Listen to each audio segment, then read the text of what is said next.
North Dakota first.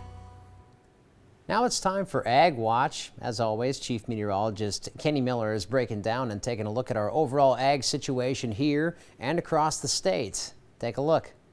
Ag Weather Watch on KX is sponsored by United Agronomy. Starting off here with our weekly spring wheat update. In North Dakota, 49% of the spring wheat crop is headed out, which is a little bit behind the 5-year average of 56%. Condition ratings wise, we are in good shape, however, with 81% of our crop rated in the good to excellent condition phase. That is up from 78% last week and way up from 42% this time last year. Overall, producers are very happy with the condition of the crops and current promising yield potential. Now, given the weather conditions over the past month and higher humidity levels of the past week, our producers are vigilant still in monitoring crops for disease pressure and applying fungicide for control. But overall, producers are aware and are closely monitoring their crops as they reach the critical flowering stage. Now, as far as corn is concerned, we are reaching arguably the most critical period for the overall growing stage for our corn crop. We've reached the silking stage, which can be quite sensitive and deterministic for our overall end of season yields. Now, as of July 7th, 3% of our corn crop was silking.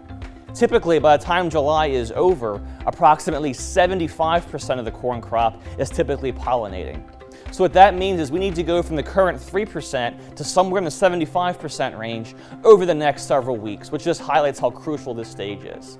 Now, while a month is relatively small in the grand scheme of things, as I said, it can have a monumental impact on corn yields and overall market trends for weeks and months, depending on how things go during this crucial stage.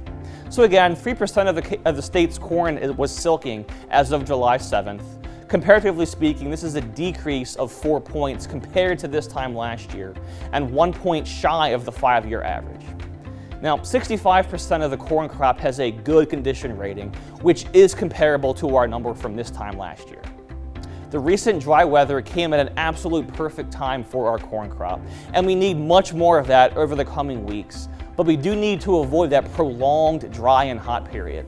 A couple of showers here and there would be most welcome, but we can't overdo it. So let's take a look at the forecast for the week ahead. Most areas are expected to remain fairly dry this week once again, which is not going to be a problem for most locations. This will benefit most, if not all, of our major crops. 2 straight weeks of dry weather would normally be problematic, but that is not the case right now, considering how wet we were in both May and June. Temperatures this week back into the 80s here for pretty much all of us, so overall perfect conditions for the crucial silking phase for our corn. And the dry weather should also continue to ease disease pressure on our spring wheat growth in our central locations. We will have updated numbers for you once again at the same time next week as well. For the KX Storm Team, I am Chief Meteorologist Kenny Miller. And be sure to tune in again next week, and of course keep watching for the full forecast coming up once again in a bit. Plenty more coming up on KX.